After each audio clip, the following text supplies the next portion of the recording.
Yesterday, I took to Twitter to suggest that I would be making a video about Gabby Petito and Brian Laundrie.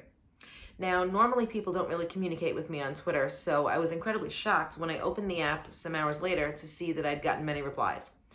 Well, they were all negative, and people were suggesting that I was making this video for profit and for exposure, and that I was going to be a profiteer of sorts from tragedy to gain money or influence due to what had happened. Now, nothing could be further from the truth because, number one, Linda's World is an unmonetized channel. I don't meet the minimum requirements to earn a living from YouTube. And secondly, it's incredibly presumptuous of people to think I don't care, especially considering how incredibly close to home this story has been for me and how much I've been thinking that since the story began to unfold. So if it's all right with you, I'd like to say my piece and do what I do. Sit on my living room floor, tell you what I'm thinking, not earning a dime, and hope that you accept my words and have a communication with me in the comments about it. So, if it's all right with you, I'm going to start. Now, when the Gabby Petito case first gained attention, I hadn't heard of her before. I'd never seen her content.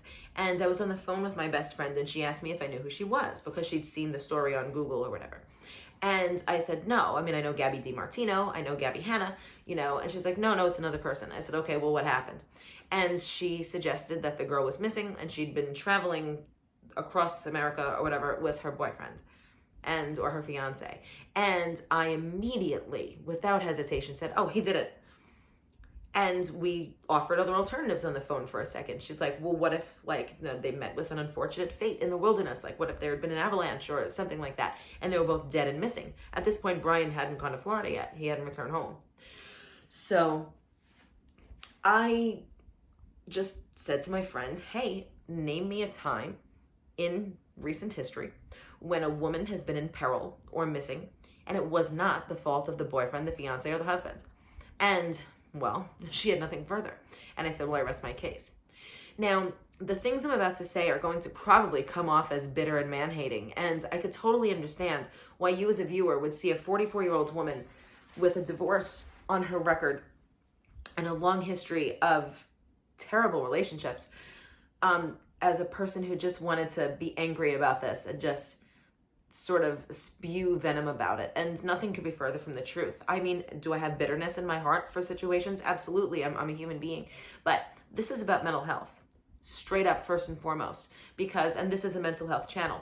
You see, because I actually believe that women's rights begin with attention to men's mental health, because men process their emotions differently than women, and they're taught from a very early age that the only acceptable emotion is rage. Otherwise, you're not macho. And so to control a woman is the ultimate goal. And so if a man is feeling some kind of way, he can't cry about it because he'll be seen as weak. That's what our society has done to men. So it comes down on the woman because he can only emote in anger and violence. And that's where we stand. Now, I don't claim to know what was in either of these people's heads at the time, and I will say for the record that any two human beings traveling in a van together for several months on end, especially for content with, self-imposed deadlines or whatever, are going to get at each other's throats. I can't imagine I can't believe it took them that long to have arguments, but I guess these are just the arguments that were documented. Nevertheless, what is happening here, and based on the body cam footage that I watched along with most of America, we're looking at a very classic case of reactive abuse. Now, reactive abuse is a situation in which there are two people at play. You have your person who fights calm, and you have your person who does not. Now, Brian Laundrie, if you look at the footage, is an extremely calm fellow. He was very compliant with the officer. He didn't take a toot of any kind. And he was like, yes, sir, or whatever. And he referenced the situation they were going through. He was like, well, I was trying to stop her because she'd become very agitated. And, she scratched me with her phone. She didn't mean to, and this and that. And so he was saying what happened. It wasn't that their stories didn't match, but he was saying what happened in a way that sort of sounded like, listen, my girlfriend's a little hysterical right now. You'll have to pardon us. He didn't say those words. I'm talking about the theme. That's what it sounded like to me. It's like, listen, sir, you're going to have to cut us a break because my girlfriend's going through it, right? And I mean, reactive abuse is a situation where the calm person says things or does things or, behaves in a certain fashion that the person who doesn't fight calm becomes so incredibly agitated, infuriated, defeated, feeling like they're crazy and that they're the ones who are to blame when they're not, then they're just being themselves or whatever, that they are forced then to go ahead and take action. Like they can't control, they can't take it, they can't hold it in anymore if a person is berating them or doing whatever. And so they react. They might go to slap, they might go to run away, they might go to run towards you, they might throw an object at you. I'm not saying that's an okay thing to do, but I'm saying that it's reactive based on the constant needling. And Brian Laundrie, quite obviously to me, and I have decades of experience with men doing this, needle a person to the point where they can't take it anymore, and then they become what Gabby was in the body cam. Crying, hysterically apologetic, holding herself together physically to make herself smaller in the eyes of the officer, right? And try to calm herself down by talking about her job or whatever. The officer was really good at diffusing her tears, and just trying to get a grip on herself. You could see her trying physically to calm down because she was talking to an outsider, and that she was like, a couple of minutes not talking to Brian helped her immensely because she was starting to sort of like be like, okay, I'll get in the car. Because the guy was like, go in the AC in the car for a while. We'll give you some water. You stay at the hotel. Like, it's all good, And it's like, just get out of the way for a while. Chillax in the car. You're not in any trouble. We've got you. And I must tell you that I projected the face of myself a couple of years ago on that screen when I saw what I saw.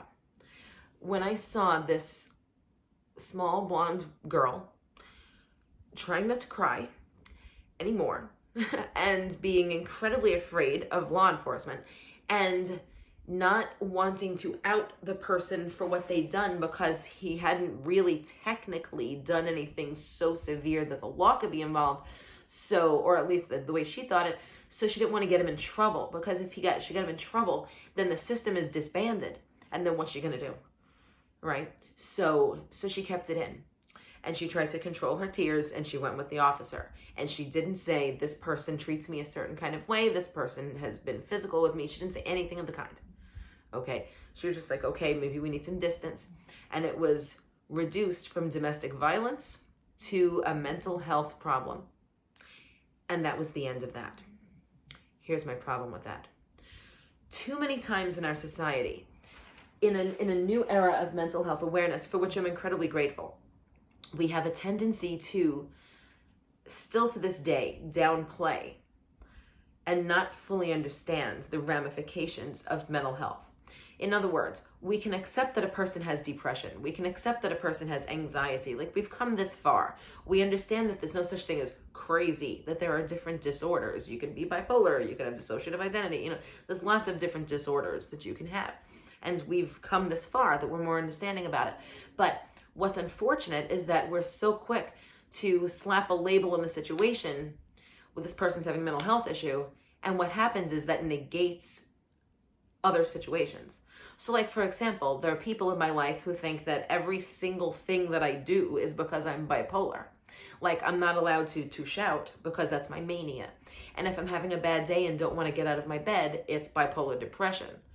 It could be depression that's situational. Do you see what I'm saying? I could just be angry because I'm angry at you. So there are people who have a tendency to reduce everything to mental health because it's in the news and it's in vogue, shall we say, to do so. So what happens is an actual issue of domestic violence gets reduced to hysterical woman, man trying to combat the situation as best he can. Oh, poor Brian, he had to deal with Gabby. And there you go. Now here's the question.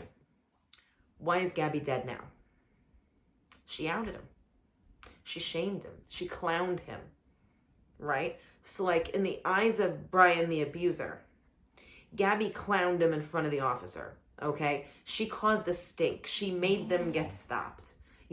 Her inability to tolerate his bullshit festered so that she had an event, right? Now, what that event do? Got the cops to stop them. Now the cop is questioning him. Now they're derailed for a day. Now he's got to go spend the night in the hotel. And now, there's body cam footage of him out there, and whatever. She clowned him. She showed him up. She made a spectacle, right, to law enforcement.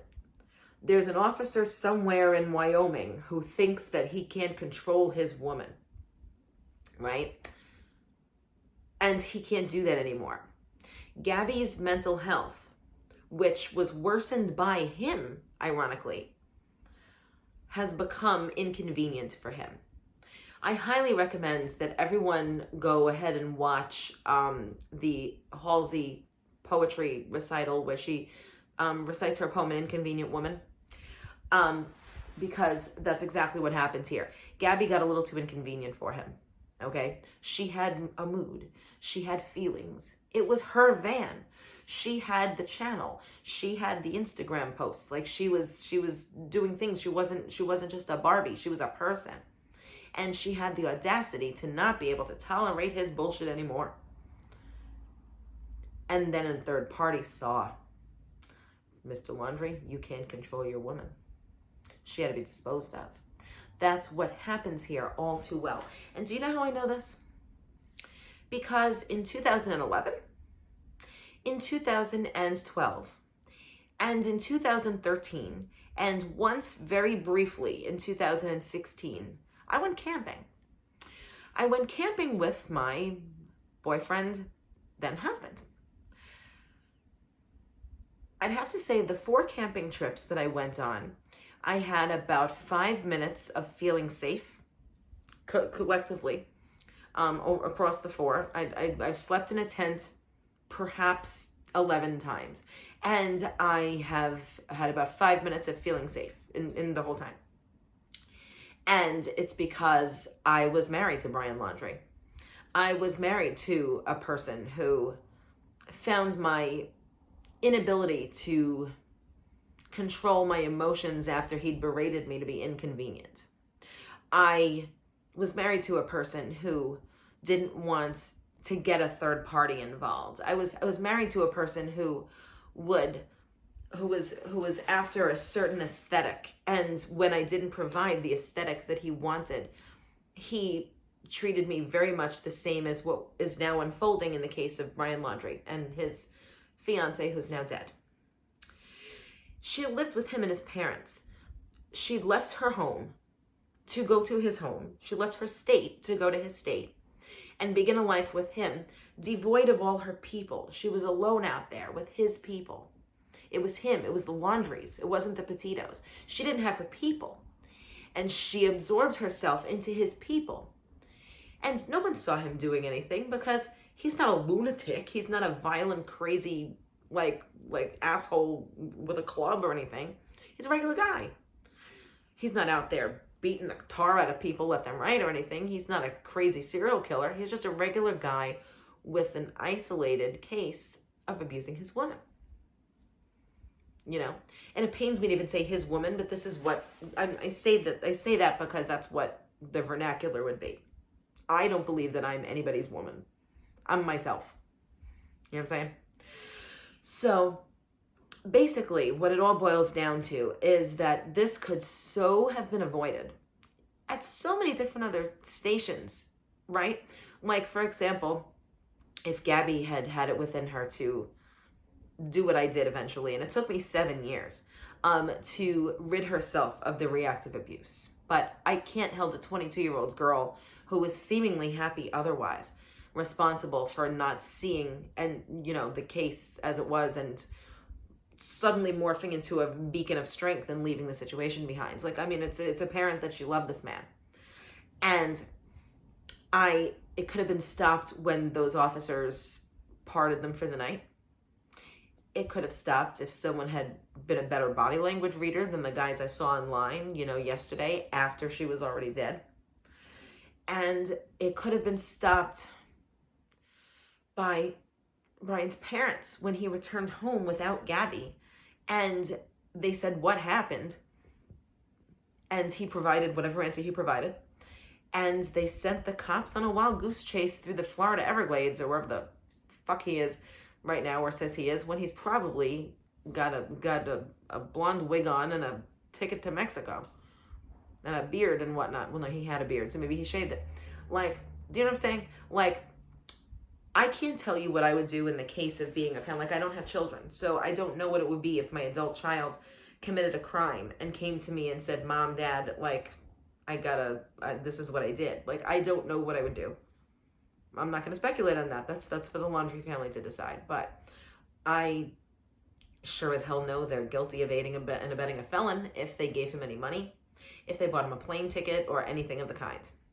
And for the record, and this is something that nobody has said so far, at least that I've seen. Pardon me if you've said this, but I've not seen anybody say so far. You know how they say he's hiking in Florida? Like, if your girlfriend is missing, why are you going hiking in Florida? Like, it's almost like, oh, she's missing, you know. And then he found that she's dead. Like, it's on the news that she's dead. So it's like, oops, she's dead. So, like, if he didn't do it, he should be grieving. He should be upset. Oh my God, my fiance has been declared dead. My fiance is missing. Like, you know, he should be upset now. Like, oh no, where is Gabby? He shouldn't be packing up his gear from REI and going to fucking, like, wilderness experience. You know? Like, for example, Lacey Peterson was reported missing on Christmas Day, right?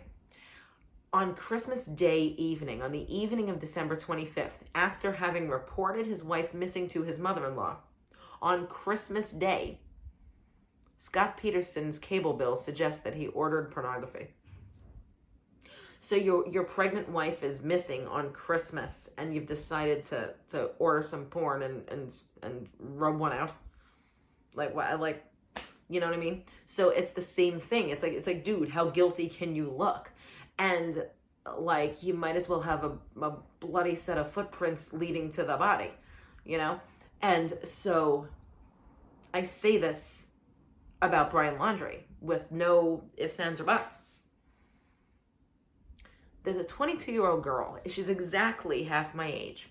There's a 22-year-old girl who won't get to be 44, you know? She won't get to go home and show her mother all her pictures of her trip.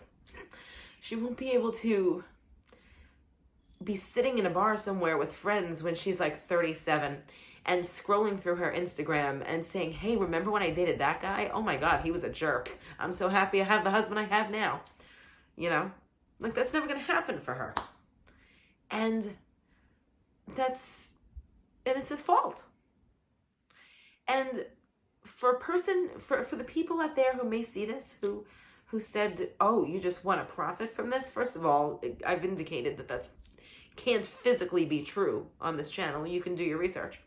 But also, I lump you in the same category with Brian Laundrie for even saying that to me. Because crime begins with an inability to accept the personal realities of others. We steal from people.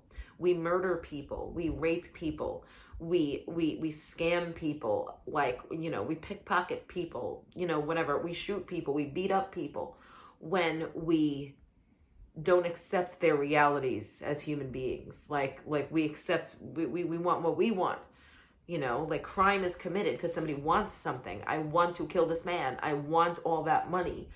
You know, like, I want to dominate that woman. Like, crimes are because we want things. It's like, give me that, right? Crime begins with an inability to experience empathy.